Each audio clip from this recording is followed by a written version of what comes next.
Selamat datang di channel saya. Di video kali ini saya akan bahas info saham perusahaan PT Koka Indonesia Tbk atau bisa disingkat kode emiten itu Koka.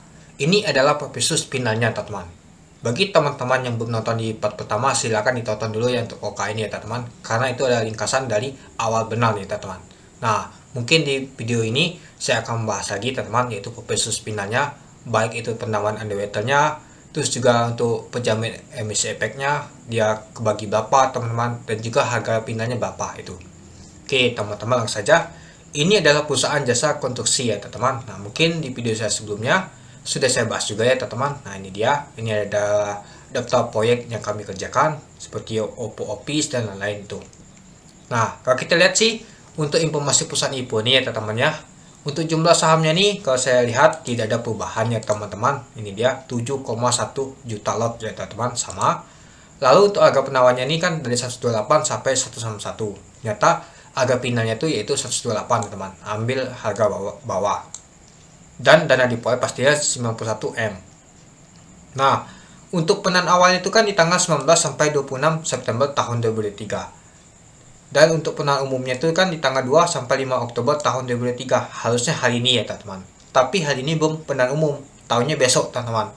Kalau kita lihat untuk jadwalnya ada perubahan ya teman-teman. Untuk masa penawaran umumnya di tanggal 3 sampai 9 Oktober tahun 2023. Jadi untuk listing di Bursa Efek Indonesia di tanggal 11 Oktober tahun 2023. Jadi listingnya itu di tanggal 11 teman-teman, yaitu di hari Rabu teman-teman. Itu dia. Jadi untuk penawarannya ini ada perubahan ya teman-teman. Untuk penawaran umumnya nih ya di tanggal 3 sampai tanggal 9. Dan untuk pencatatannya pastinya berubah juga itu. Jadi dia nih menambah hari teman-teman itu. Dan untuk underwaternya yaitu AI ya teman-teman. Kalau kita lihat sih ada penambahan underwater ya teman-teman ya, yaitu KGI Sekuritas Indonesia. Kalau kita lihat sih untuk underwaternya ini tambah ya teman-teman, yaitu PT KGI Sekuritas Indonesia atau HD ya teman-teman. Nah, ini dia. Kalau kita lihat sih penjamin emisi efeknya ini ada nambah HD itu. Nah, jadi dia nih collab ya teman-teman, AI dan HD tuh. Oke, sebelum kita masuk ke policy Koka ini teman-teman, kita lihat dulu untuk jumlah emisi efeknya teman-teman. Berapa sih yang dibagikan ke HD dan AI berapa? Oke, kita lihat dulu teman-teman ya. Oke, kita lihat untuk ini dia penjamin emisi efeknya. Nah, kita lihat berapa banyak sih yang bukan barang untuk AI dan juga HD ini berapa. Nah, kalau kita lihat sih ternyata PT KGI Sekuritas Indonesia atau HD ini yang memegang terbanyak sih teman-teman, yaitu 76,45%. Dan ternyata AI yaitu pegang sekitar 23% teman-teman. Padahal yang paling awal untuk underwaternya ini adalah AI. Tapi ternyata yang pegang banyak barang ini adalah ini teman-teman, si HD ini, PT KGI Sekuritas Indonesia ini. Nah, ternyata dia memegang barang sekitar 76%. Nah, nanti kita lihat untuk track recordnya gimana pergerakannya teman-teman itu. Oke, sebelum itu kita lihat juga untuk pollingnya teman-teman. Apa sih dibagikan ke ini, ke retail. Nah, ini dia. Nah, kalau kita lihat sih untuk penawaran umum perdana saham perusahaan dengan target dana himpunan sebesar yaitu 91.562.124.000 rupiah masuk dalam golongan penawaran umum. Nah, ini dia masuk golongan penawaran umum ya teman-teman. Nah, dengan batasan minimum alokasi untuk penjatan terpusat penawaran umum perdana saham perusahaan adalah 20 miliar atau setara dengan 21,84% dari jumlah saham yang ditawarkan. Nah, jadi alokasi efek untuk penjatan terpusat dialokasikan untuk penjatan terpusat retail. Nah, jadi ini untuk penjatan pusat retail teman-teman, yaitu sekitar 21,84%. Untuk pemesan dengan jumlah lebih dari 1 juta dengan rasio 1:2 teman-teman itu. Nah, jadi kemungkinan besar sih akan dibagi ke retail adalah 21,84% teman-teman itu. Nanti kita lihat untuk penjatannya, berapa sih kita dapat jatahnya, apakah 1%, 2%, atau 3% itu.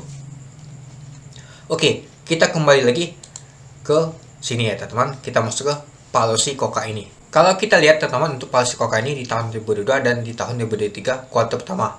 Untuk harganya kan finalnya adalah 108. Untuk PBP-nya yaitu 5,60 kali untuk di tahun 2022. Di tahun 2023 yaitu 4,73 kali. Untuk PER-nya yaitu 18,89 kali di tahun 2022. Di tahun 2023 di kuartal pertama yaitu 30,85 kali. Untuk BP-nya yaitu di tahun 2022 yaitu 22,86. Untuk di tahun 2003 di kuartal pertama itu 27,06. Untuk delnya yaitu di tahun 2002 itu 24,67%, untuk di tahun 2003 kuartal pertama itu 38,41%. Untuk lainnya juga sama teman-teman. Untuk di tahun 2002 itu 29,65%, untuk di tahun 2003 di kuartal pertama itu 15,33%. Untuk EPS di tahun 2002 itu 6,78, untuk di tahun 2023 di kuartal pertama itu 4,15. Untuk jumlah saham yang disetorkan penuh sama ya teman-teman, yaitu 2,8 miliar. Untuk ekuitas di tahun 2002 itu 65,4 miliar. Untuk di tahun 2023 di kuartal pertama itu 77,4 miliar.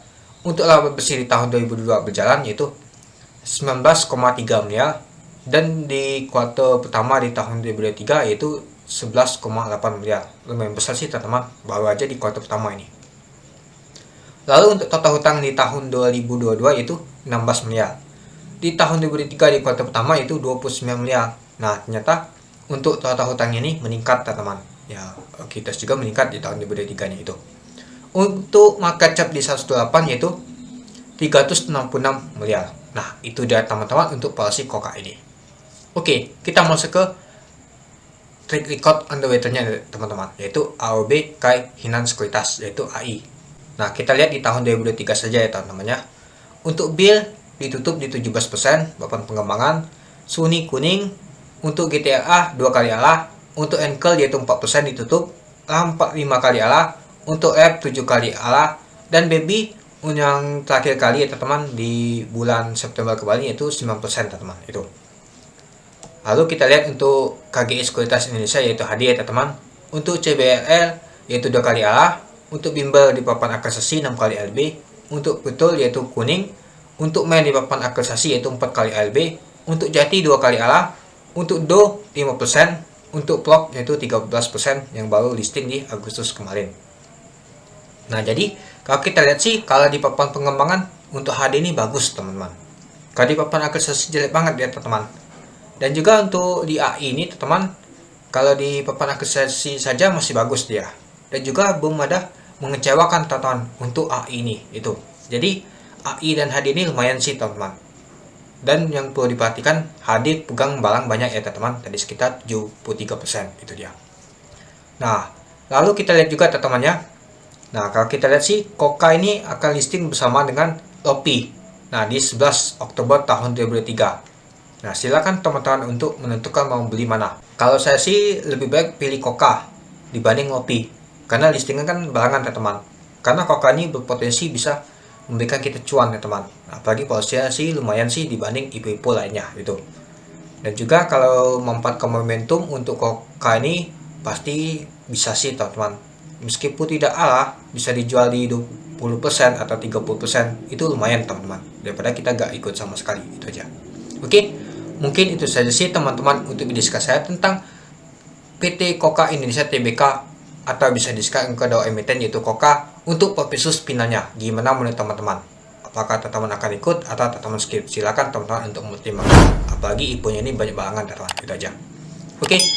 Mungkin itu saja sih teman-teman untuk video saya. Oke, sekian dulu video saya. Terima kasih sudah menonton. Salam cuan.